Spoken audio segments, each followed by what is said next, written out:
see me? Yeah, go. Hello, class.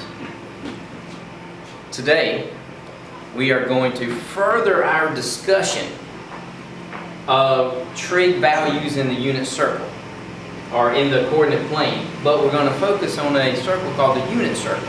We'll talk about that in just a minute. If you remember, when we were talking about trig values in the coordinate plane, we took some point along the outside of this circle here, or along the circle. We dropped a vertical leg to the x-axis, creating a triangle, and then we used the opposite over hypotenuse, adjacent over hypotenuse, all of the ratios of the normal trig functions to create sine of theta is y over r, x over r, y over x, and so forth and so on. So today, what we're going to do is we're going to pick a point on there, on that circle. And of course, when we do that, we have the terminal side. As you guys remember, we have the initial side. Then we have the terminal side. And we said that what we would do is we would drop a vertical leg, creating a right triangle. And then we would use this side as x, this side as y, and this was the radius of our circle. And in doing so, that was how we created these 6 trig functions. Now, remember that this angle created is theta. That is the one where opening up from the initial side up to the terminal side. Alright, that's kind of a review from the last lesson. Of course, we could pick a point anywhere on this circle. And remember, we got positive x, positive y. Here we have negative x, positive y. Here negative x, negative y are the coordinates. And here positive x, negative y are the coordinates. So before we get into our discussion of the unit circle very deep, let's talk about what the unit circle is. Well, a unit circle is one that is a circle that has a radius of 1. So that means that this distance, from the vertex or the origin, the vertex is but the origin of our coordinate plane out to the circle is 1 unit, whatever that is, just 1. What does that do for us on these 6 trig functions? Glad you asked that question. What that's going to do here is make the sine of theta just become y. So the y value of any value on that unit circle, any ordered pair on that unit circle, is the sine of theta. The cosine is just x. Remember, where it's y divided by 1, x divided by 1. So the cosine is x. Well, the cosecant would be 1 over y, and then the secant would be 1 over x. And then, of course, tangent and cotangent don't change from that perspective. But what we now know is 2 very important things here that we need to talk about: the sine of theta and the cosine of theta. Now, of course, as an ordered pair on our unit circle, the cosine of theta is our x value, and the sine of theta is our y value. So this is x, this is y. Cosine theta is our x, sine of theta is our y. Alright? So before we delve too much into the specifics of the ordered pairs on this unit circle, let's see if we can't do a little review of right triangles. Sure. Take it away, Mr. Simmons. Right. I'm going to tell Wendy about that. If you'll remember, we had special right triangles, a 30, 60, 90 degree triangle, and a 45, 45, 90 degree triangle. So let's look at the 30, 60, 90 first. Now these have, the sides are set in proportion to each other. And the ratios, you'll always have the short side of 1, the long leg of root 3, and the hypotenuse of 2. And of course, any proportion of this would work. For instance, this leg could be 4, this one could be 2, and this one could be 2 root 3. But we express it as 1 root 3, 2 as the sides of the triangle. Now, in the unit circle, the radius is 1.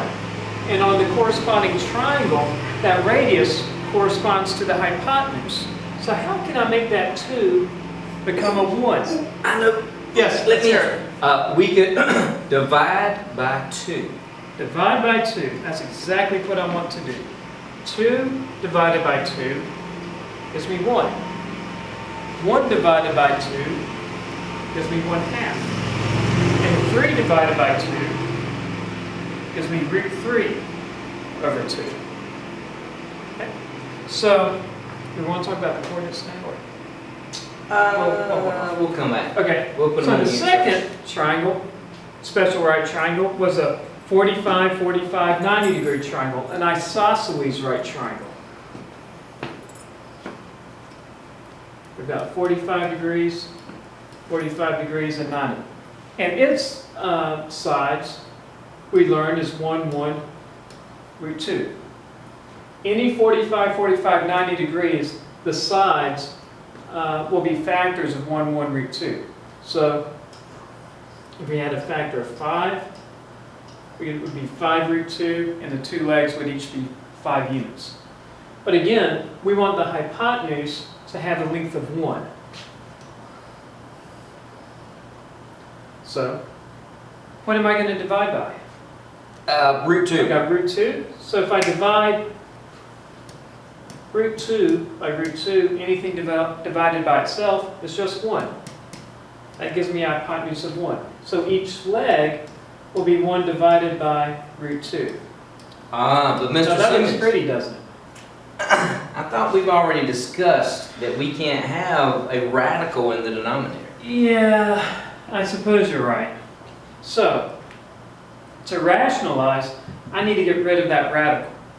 And if I multiply, Can't we just throw it away and make it 1/2? no, because the square root of 2, it looks like some strange esoteric function. However, it's just a singular value, and it's equal to about 1.4. And that is not equal to 2. You're right. Okay? So I can get rid of the square root part by multiplying it by itself. In effect, I'm squaring it. If I multiply the denominator by root 2, I need to multiply the numerator by root 2 so I don't change the value of this fraction. Because you're multiplying by 1. Exactly. So I've got root 2 over 2. Square root of 2 times square root of 2 is 2. So each leg will be square root of 2 over 2. So just to recap, the hypotenuse has to be 1 because it's the radius of the The circle. unit circle. And then on a 30, 60, 90, across from the 30-degree angle is the 1/2, Correct. and across from the 60-degree angle is the square root of 3 over 2. Exactly right. And then 45 and 45 is the same. Each 45-degree angle is across from root 2 over 2. Oh, okay. Now how does this translate into my unit circle? Well, let's look at your unit circle. Let's suppose this theta is 30 degrees.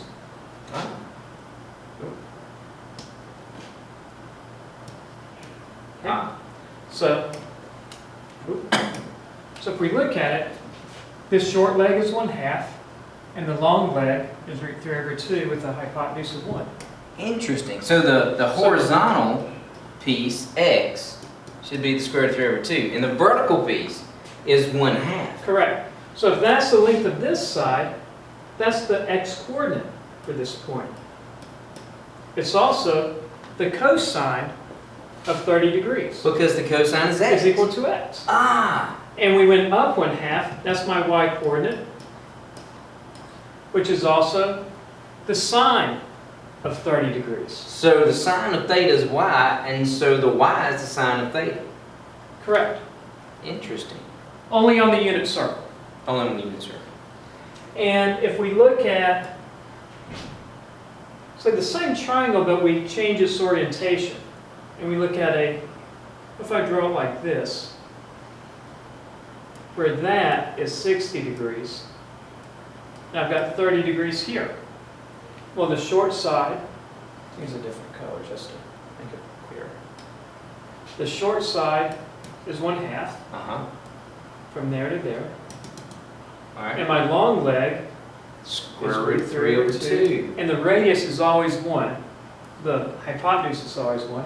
So here, for that point, the cosine of 60 degrees is 1/2, the x-coordinate, and the sine of 60 degrees is root 3 over 2, The the y. y-coordinate. And for our 45-degree triangle, it's a little messy here, but I think we're okay. We can use Right. black there, didn't Well, you can use we? I'll use blue for this one. blue for this one. Actually, it turned out to be orange. We really meant Orange. orange. I mean, really. Okay? So I have 45 degrees, So our theta is 45. 45 degrees, 90. Hypotenuse is still 1. Mm-hmm. Each leg is root 2 over 2. I go over root 2 over 2, up root 2 over 2. Root 2 over 2 is my x-coordinate, is also the cosine of 45 degrees. My y-coordinate is root 2 over 2. I went up root 2 over 2, that's the distance of that leg. So the sine of 45 is also root 2 over 2. Now guys, if you'll notice, we're working with exact values. That's why we're not taking the square root of 2 is 1.4 and dividing it by 2 to get 0.7. Exact value, no decimals that go on forever. We don't want that stuff here. Not here. Now, interestingly enough, this 30-degree angle, if I were to open up 30, 45, 60, 90, 120, if we were to open this theta up and swing that terminal side over to the 120, well, obviously that's larger than our 90-degree angle. It is. So we probably want to use a reference angle.